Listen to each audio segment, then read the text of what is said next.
Makatag-katag nga pagwan mugna sa thunderstorms tungod sa hanging habagat magpadayon hangtod karong gabi matod sa Pag-asa Visayas. So kada atong weekend ang hanging habagat mao nagpasulabi sa tibuok Kabisayan hinungdan sa daghang mga thunderstorms nga nasinati.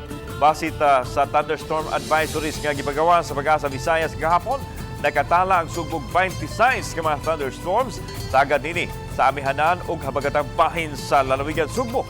26 ka mga thunderstorm advisories usab ang nasinati sa nagadaing dapit sa Eastern Visayas.